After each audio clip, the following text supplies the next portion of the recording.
அனைவருக்கும் வணக்கங்க. இன்னைக்கு நாம் பார்க்க போகிற மிக முக்கியமான பதிவு சனி பிரதோஷத்தை பற்றின ஒரு முக்கியமான பதிவு தான். இந்த சனி பிரதோஷத்தில் நான் சொல்லக்கூடிய இந்த துணியில் இந்த பொருட்களை போட்டு ஒரு மூட்டையாக கட்டி நிலைவாசலில் கட்டுறதுனாலையும் இந்த ஒரு தீபத்தை ஏற்றுறதுனாலையும் நம்ம வீட்டில் இருக்கக்கூடிய பண கஷ்டம், தோஷங்கள், திருமண தடை, குழந்தை பேரு, இது போன்ற நல்ல விஷயங்கள் நடக்க இந்த 2 வழிபாடு எப்படி செய்யணும் அப்படிங்கிறத பற்றி இந்த பதிவில் நம்ம பார்க்க போகிறோம். வீடியோவை இப்போ தான் முதல் தடவை பார்க்குறீங்க அப்படின்னா மறக்காமல் சேனலை சப்ஸ்கிரைப் பண்ணி சப்போர்ட் பண்ணுங்கள். பக்கத்தில் இருக்கக்கூடிய பெல் பட்டனை கிளிக் பண்ணிங்கன்னா நான் போடுற நோட்டிஃபிகேஷன் உங்களுக்கு வந்து சேரும். வாங்க வீடியோக்குள்ளே போகலாம். சனி பிரதோஷம் அப்படிங்கிறது, பிரதோஷம் அப்படின்னா பிற தோஷங்களை நீக்குவது.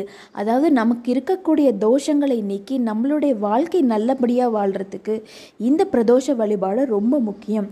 உங்கள் வீட்டுக்கு பக்கத்தில் இருக்கக்கூடிய சிவன் கோயிலில் சாயந்தரம் 4:30 6 மணிக்குள்ளே அபிஷேக ஆராதனைகள் நடைபெறும். அதில் நீங்கள் கலந்துக்கிட்ட அபிஷேகத்துக்கு தேவையான பொருட்களை வாங்கி தரதுனால என்னென்ன பலன்கள் அப்படிங்கிறத நான் ஆல்ரெடி ஒரு வீடியோவில் கொடுத்துருக்கேன். அதையும் நான் லிங்க் டிஸ்கிரிப்ஷன் பாக்ஸில் வைக்கிறேன்.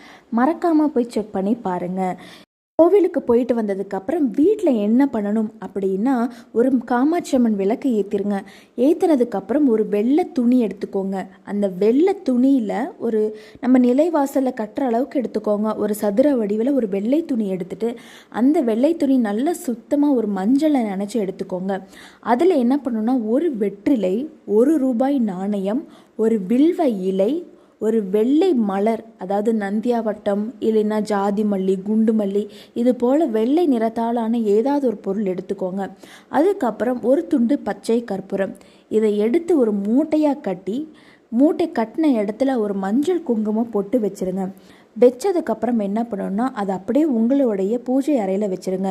இதை நீங்கள் வீட்டுக்கு வந்ததுக்கப்புறமும் செய்யலாம். இல்லை அப்படின்னா நீங்கள் காலை நேரத்திலே கட்டி சிவபெருமான் படத்தில் வச்சுருங்க. நீங்கள் கோவிலுக்கு போகும்பொழுது அந்த மூட்டையை எடுத்துகிட்டு போய் சாமியோட பாதத்துலேயோ இல்லை நந்தி தேவனுடைய பாதத்துலேயோ வச்சுட்டு நீங்கள் வீட்டில் எடுத்துகிட்டு வந்து வீட்டோடைய பூஜை அறையில் ஒரு அரை மணி நேரம் வச்சதுக்கப்புறம் தீப தூப ஆராதனைகள்லாம் காமிச்சதுக்கப்புறம் உங்கள் வீட்டினுடைய நிலைவாசலை கட்டிடுங்க. இந்த மூட்டையை அடுத்த பிரதோஷத்தப்போ எடுத்து நீங்கள் அந்த பொருட்களில் உள்ளே இருக்கிற பொருட்களில் கால்படாத இடத்துல வச்சுருங்க. ₹1 நாணயத்தை நீங்கள் வீட்டில் வைக்கக்கூடிய பணப்பெட்டியில் வச்சுருங்க. அதுக்கப்புறம் அந்த துணியை நீங்கள் அடுத்த பிரதோஷத்தப்போ திரும்பவும் நீங்கள் இதை செய்யலாம். இதனால் நம்ம வீட்டில் தெய்வ சக்திகள் நடமாட்டம் அதிகமாக இருக்கும். அதே போல் கெட்ட திருஷ்டிகள், கண் திருஷ்டிகள், மற்றவருடைய ஏக்க பார்வை, அதெல்லாமே நம்ம வீட்டுக்குள்ளே நுழையாது. நம்ம வீட்டில் முன்னேற்றம் மட்டுமே நடைபெறும் அப்படிங்கிறதாக ஒரு ஐதீகம் இருக்குது. இந்த மூட்டை எப்படி கட்டணும், அதை எப்படி டிஸ்போஸ் பண்ணணும் அப்படிங்கிற தெளிவான விளக்கமும் உங்களுக்கு கொடுத்துருக்கேன். அடுத்தது, நீங்கள் கோவிலுக்கு போயிட்டு பூஜையெல்லாம் பண்ணி முடிச்சதுக்கப்புறம் என்ன பண்ணணும் அப்படின்னா, இந்த மூட்டை கட்டிடுறீங்க. அதுக்கப்புறம் நான் சொல்லக்கூடிய இந்த ஒரு தீபத்தை ஏற்றுங்க. இந்த தீபத்தை சாயந்தரம் 7 மணிக்கு மேலே நீங்கள் ஏற்றுறது ரொம்ப விசேஷமானது. என்ன பண்ணணும் அப்படின்னா, ஒரு பித்தளை தட்டு எடுத்துக்கோங்க. பூஜை தட்டை எடுத்துகிட்டு தட்டை நல்லா சுத்தம் பண்ணி 5 இடத்துல மஞ்சள் குங்குமம் போட்டு வச்சுக்கோங்க. 4 மூலையில் வச்சுட்டு நடுவில் ஒரு மஞ்சள் குங்குமம் போட்டு வச்சுருங்க. அந்த மஞ்சள் குங்குமம் பொட்டுக்கு மேலே ஒரு வில்வ இலை வச்சுருங்க. வில்வ இலையிலையும் ஸ்வஸ்டிக் சின்னம் இருக்குது இல்லைங்களா, அந்த சின்னத்தை மஞ்சளால் வரைஞ்சி நடுவில் ஒரு மஞ்சள் குங்குமம் போட்டு வச்சுருங்க. வச்சதுக்கப்புறம் அதன் மேலே ஒரு அகல் தீபம் வச்சு நெய் ஊற்றி சாதாரண பஞ்சுத்திரியால் தீபம் ஏற்றுங்க.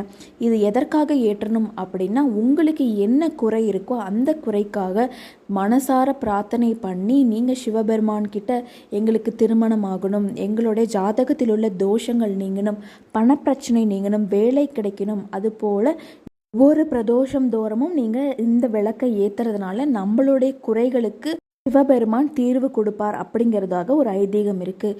இந்த தீபத்தை நீங்கள் ஏற்றினதுக்கப்புறம் என்ன பண்ணணும் அப்படின்னா, ஓம் நமச்சிவாய போற்றி அப்படின்னு 108 முறை சொல்லி சிவபெருமானுக்கு ஏதேனும் ஒரு நெய்வேத்தியம் செஞ்சு அதை படையல் செஞ்சு நீங்கள் வழிபாடு செய்யலாம். கோவிலுக்கு போக முடியும் நினச்சிங்க அப்படின்னா ரொம்ப ரொம்ப சந்தோஷம். ஏன்னா ஒரு சனி பிரதோஷம் போகிறது 5 வருட பிரதோஷங்களுக்கு போன பலன் நமக்கு கிடைக்கும் அப்படிங்கிறது ஒரு ஐதீகம் இருக்குங்க. மறக்காமல் இது 2த்தையும் நீங்கள் செஞ்சு அனைவரும் பலன் பெறணும் அப்படின்னு நான் வேண்டுகிறேன்.